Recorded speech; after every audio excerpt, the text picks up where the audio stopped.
En el día de hoy vamos a leer un texto que escribió el apóstol Pablo a la iglesia de Corinto, inspirado por el Espíritu Santo en el capítulo 3, versículo 4.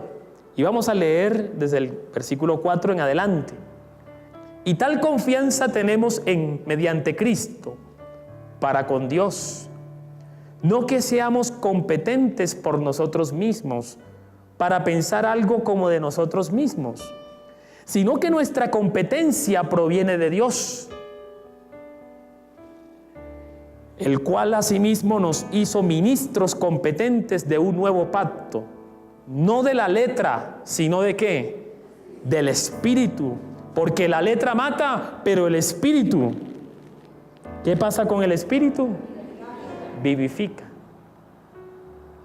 Y si el ministerio de muerte grabado con letras en piedra fue con gloria, se está refiriendo a la ley, fue con gloria, tanto que los hijos de Israel no pudieron fijar la vista en el rostro de Moisés a causa de la gloria de su rostro, la cual había de perecer. ¿Cómo no será más bien con gloria el ministerio del Espíritu? Porque si el ministerio de condenación fue con gloria, se está refiriendo a la ley, mucho más abundará en gloria el ministerio de la justificación, se está refiriendo a la obra del Espíritu. Versículo 10, porque aún lo que fue glorioso no es glorioso en este respecto en comparación con la gloria más eminente, es decir, la gloria del Espíritu. Versículo 11, porque si lo que perece tuvo gloria, mucho más glorioso será lo que permanece, el Espíritu. Versículo 12, así que teniendo tal esperanza, usamos de mucha franqueza, y no como Moisés, que ponía un velo sobre su rostro para que los hijos de Israel no fijaran la vista en el fin de aquello que había de ser abolido, pero el entendimiento de ellos se embotó, porque hasta el día de hoy, cuando leen el antiguo pacto, les queda el mismo velo no descubierto, el cual por Cristo es quitado. Versículo 15, y aún hasta el día de hoy, cuando se lee a Moisés, el velo está puesto sobre el corazón de ellos, pero cuando se conviertan al Señor, el velo se quitará, porque el Señor es el Espíritu, y donde está el Espíritu, ¿qué pasa? ¿Dónde está el Espíritu del Señor? Hay libertad. Por tanto, nosotros todos, mirando a cara descubierta como en un espejo la gloria del Señor, somos transformados de gloria en la misma imagen como por el Espíritu del Señor. Dios bendiga su palabra en esta mañana y nos dé el entendimiento, porque ciertamente es un texto difícil de entender.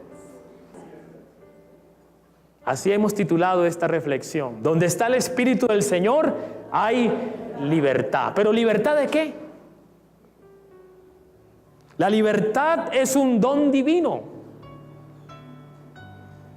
Es un regalo de Dios. En la creación que nos cuenta el Génesis, a la única creación que Dios le dio este don fue ¿a quién? Al ser humano. A los demás les dijo, háganse y reproduzcanse. A los animales les dijo, conózcanse entre ustedes y reproduzcanse. Pero al ser humano le dio la libertad. ¿Sabe en qué momento le dio la libertad? Cuando le dijo, puedes disfrutar de todo, pero de este árbol, del conocimiento del bien y del mal, no comerás. En ese momento Dios le entregó la libertad al ser humano, porque le dio la posibilidad de escoger y tomar decisiones. Nadie puede escoger sobre una cosa a menos que tenga opciones. Y la libertad se la entregó como un regalo. No fue suficiente que lo hiciera a su imagen y semejanza. Cuando la Escritura habla de que el ser humano fue creado a su imagen y semejanza, ¿Semejanza en qué cosa? ¿En qué nos parecíamos a Dios? En la gloria. En la gloria de Dios. Dios entregó de su gloria y la impregnó en la vida del ser humano. A su imagen y semejanza, ¿en qué sentido? Así que el ser humano porta la gloria de Dios. Pero, según el relato del Génesis, ¿qué hizo el ser humano? Decidió ejercer su libertad para servirse a sí mismo. Y no solamente querer portar la gloria de Dios, sino querer usurpar el lugar de Dios en la creación. Así que pudo más el deseo de usurpar el lugar de Dios que el decidir amar a Dios. La libertad yo lo comparo como con un huevo. Un huevo que Dios pone en tus manos. ¿Lo recibes? Simbólicamente recíbelo. Recíbelo, recibe el huevo. Recíbelo. Ahí está. Dios pone libertad en tus manos. Gracias. Puedes sentarte. Pero cada uno decide qué hace con ese huevito. Si lo pone debajo de la almohada y lo... ¿sí? O si decide cuidarlo. Eso mismo hizo Dios con el ser humano en la creación. Y eso es lo que Dios nos ha entregado desde el momento en que nacemos y venimos a este mundo. ¿Qué hacemos con la libertad que Dios nos ha dado? La sociedad de hoy dice y plantea que la libertad consiste en hacer lo que se te da la gana. Y en la medida en que tú puedas satisfacer tu gana, tu deseo, tú eres libre. Así que hoy en día hay hijos que quieren ser libres de sus padres. Así que hoy tal vez hay padres que quieren ser libres de sus hijos. Hay quienes dicen desde que nació él, se nos acabó la luna de miel. Así que hay jóvenes que quieren ser libres de todo lo que la sociedad o la casa o la iglesia o la familia les dice que deben de hacer. Y así se entiende la libertad hoy. Hacer lo que se me da la gana. Actuar conforme al deseo. No conforme al mandamiento, sino conforme al deseo. Y vio que era agradable a los ojos, dice Génesis, y comió de ello. Actuar conforme al deseo. Así que esta libertad que Dios nos ha entregado como un don divino no ha cumplido su propósito. ¿Qué es el pecado? ¿Y en qué consistió el pecado? En desarrollar una libertad de una manera separada de la voluntad de Dios y del propósito divino. Y desarrollar la libertad en función de uno mismo, en función del deseo propio. Por eso, si usted nota, o si usted hace una reflexión tal vez filosófica de la vida, ¿qué es lo que busca el mundo desde Génesis hasta Apocalipsis? Desde el inicio y los orígenes de la civilización hasta el día de hoy, ¿qué es lo que anda buscando el ser humano? Desarrollar su propia libertad. Pero la realidad es que la libertad no ha cumplido el propósito por el cual Dios la dio. ¿Usted sabe para qué Dios nos dio libertad? Para que pudiéramos decidir amarle, amar a Dios.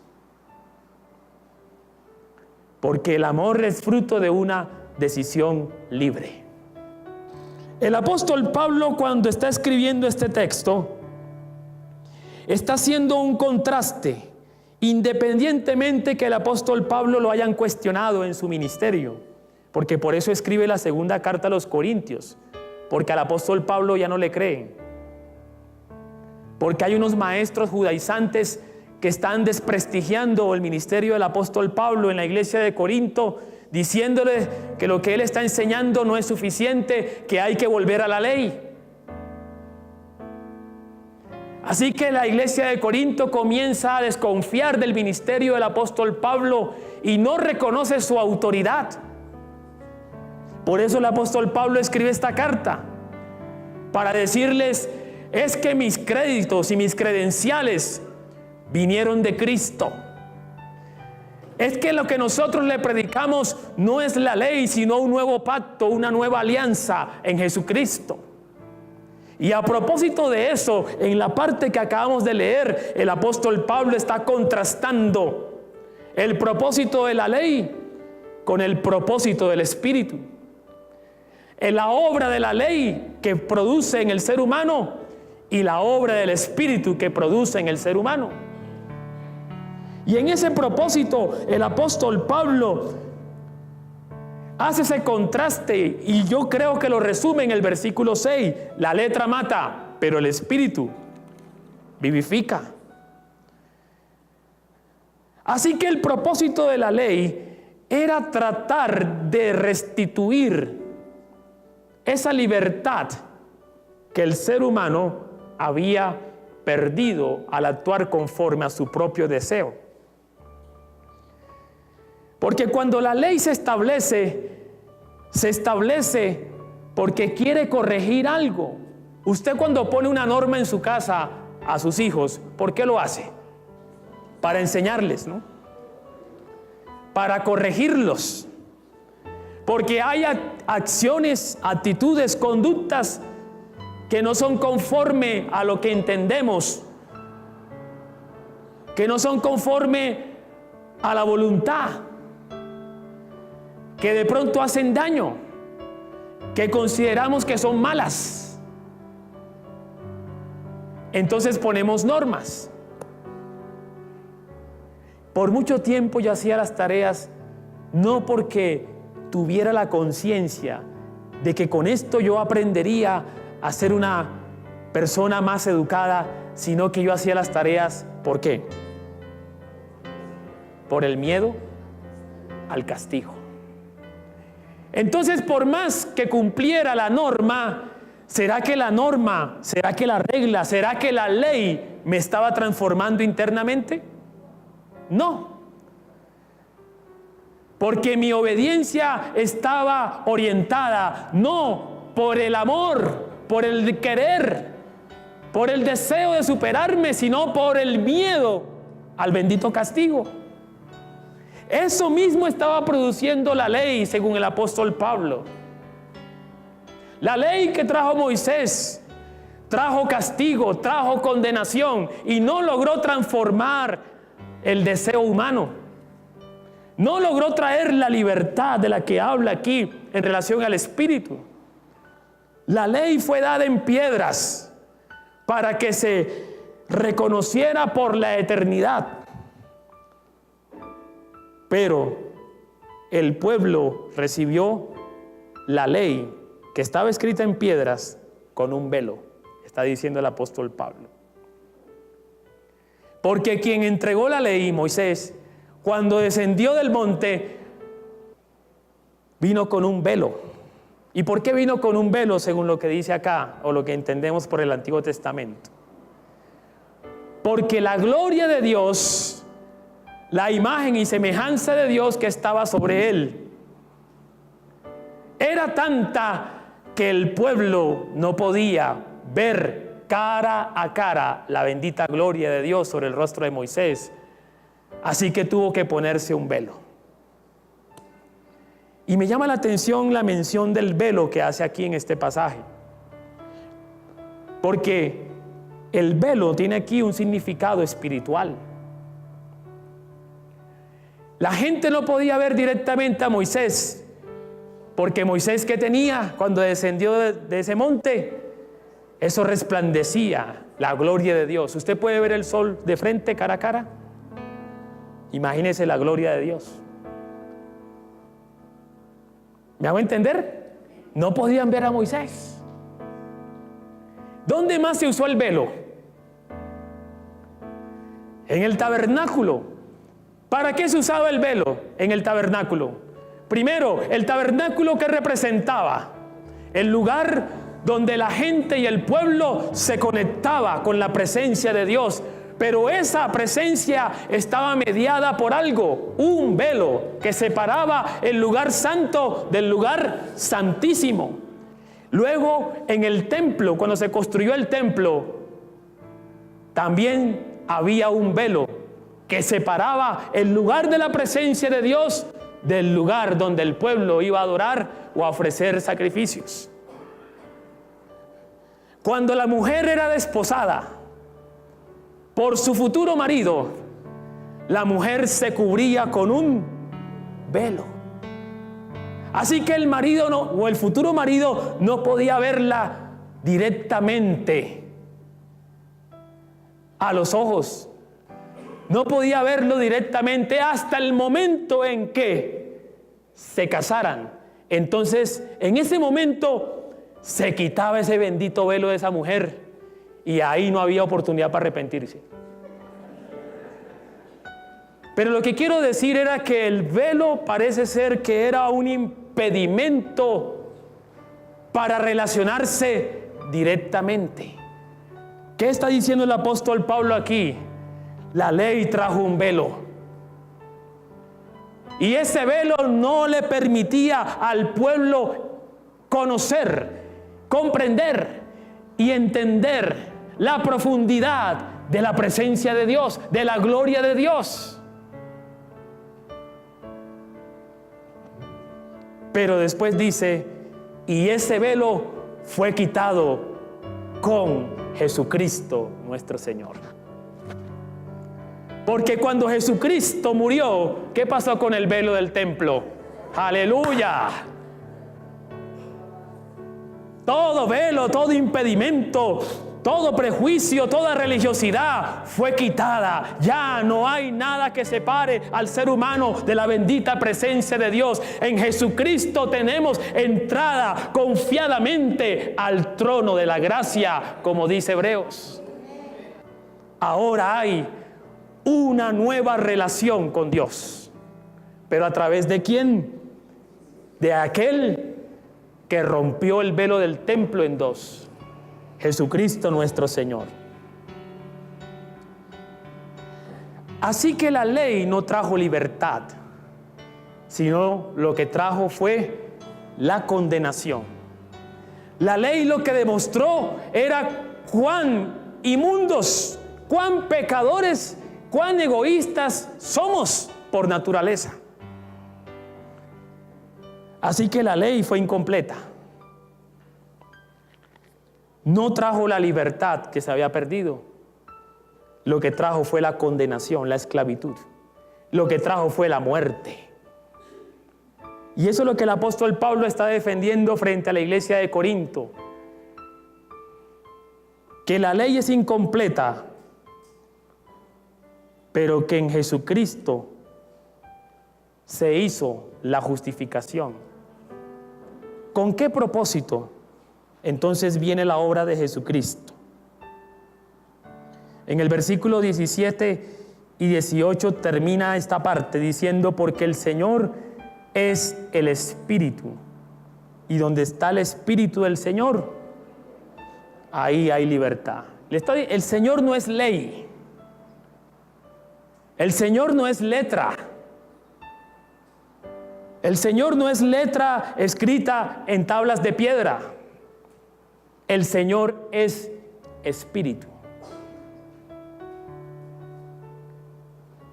La ley fue escrita para que todos los seres humanos la siguieran.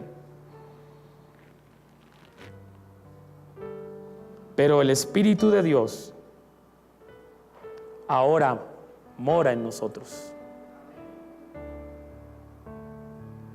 Así que la obra del Espíritu de Dios viene a restituir la vocación de la libertad humana que fue perdida en ese inicio. El Señor no es una letra escrita en piedra ni una ley. Dice: el Señor es espíritu. ¿Y dónde obra el espíritu? En el interior nuestro. ¿Dónde obra el castigo de la ley?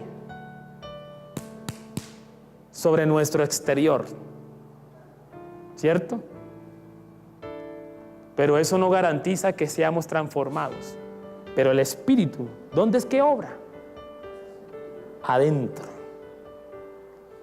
Y esta es la transformación, de que somos transformados de adentro hacia afuera. De que si hacemos las buenas obras, lo hacemos no para ser buenos, sino porque el Señor está obrando bondad en nosotros, de adentro hacia afuera. Que si obramos con justicia, no es que obramos para ser justos, sino porque el Espíritu de Dios nos hace justos de adentro hacia afuera. Somos transformados por el Espíritu, de adentro hacia afuera. Y dice: para ser semejantes o en semejanza a la gloria del Padre. Y esto trae a mi memoria la imagen y semejanza de Dios del Génesis, que está siendo restituida. Cuando uno vive en el Espíritu y cuando uno anda lleno del Espíritu, no hay velo delante de Dios. Podemos acercarnos confiadamente al trono de la gracia. Podemos alcanzar misericordia, como dice Hebreos, y oportuno socorro delante de la presencia de Dios. En palabras modernas, tenemos conexión directa con Dios. Ya no hay velo. ¿Me hago entender? En ese sentido, entonces, el Espíritu trae libertad. Y la libertad para decidir amar a Dios de una manera libre. Te quiero preguntar en esta mañana, ¿en qué se basa tu relación con Dios? ¿En amor o en miedo?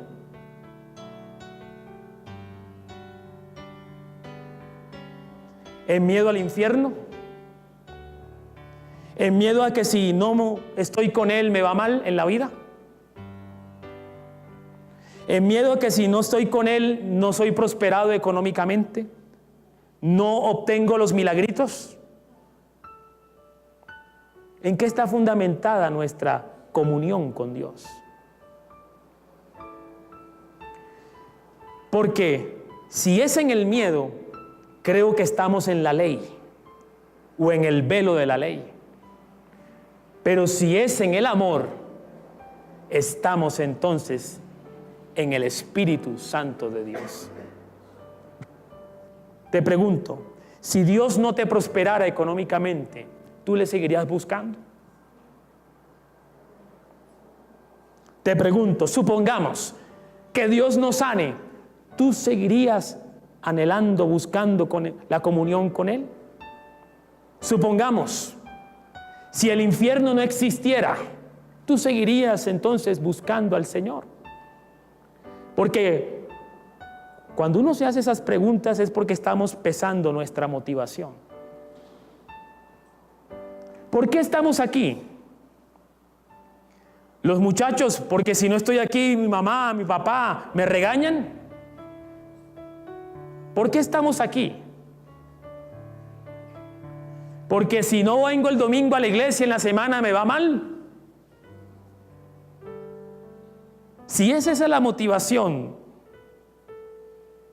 si actuamos y buscamos la comunión con Dios, por eso estamos en la ley. Seguimos entonces con un velo. Pero si estamos aquí porque amamos a Dios, sane o no me sane, prospere o no me prospere, castigue o no me castigue, si yo estoy aquí porque amamos a Dios, se cumple la palabra entre nosotros. Donde está el Espíritu del Señor, hay libertad. Hay gente que dice, no, es que a ustedes los evangélicos les prohíben. Cuando yo he decidido dejar el mundo por seguir a Dios, ese es el fruto del amor. No es porque nadie me ponga un revólver en la cabeza. Y de eso tenemos que estar seguros, hermanos y hermanas. Amamos a Dios.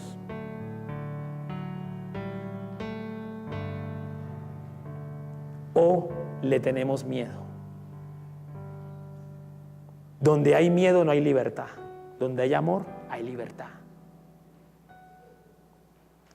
De eso se trata entonces la vida en el Espíritu.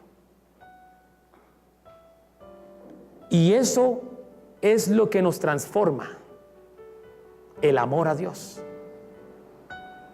Eso es lo que va reconstruyendo la gloria de Dios en nuestro ser interior. Eso es lo que va restituyendo la imagen y semejanza que ha sido perdida por el egoísmo. Eso es lo que nos va transformando. Esa es la obra del Espíritu de Dios. Recordemos cuando estábamos enamorados. No había ningún impedimento. Ahí están las parejas, pueden mirarse de una vez. Y por si acaso se ha perdido eso, reclámele. Pero recordemos, en ese momento del enamoramiento, no escatimábamos esfuerzos, no importaba. Y cuando era un amor así adolescente, no importa que tú no trabajes, no importa que yo no trabaje, vamos a vivir del amor. Así es el amor, liberador. El amor a Dios es mucho más profundo. Yo te quiero invitar realmente a que amemos a Dios. Eso nos libera, eso nos transforma. Eso es lo que permite que cada día seamos transformados, como dice aquí la Escritura, a la imagen y semejanza de Dios. Quien ama a Dios vence el egoísmo. Quien ama a Dios vence el orgullo. Quien ama a Dios vence el pecado. ¿Por qué no queremos pecar? Porque amamos a Dios. Es muy diferente a porque Dios me castiga. Que el amor de Dios sea lo que nos motive.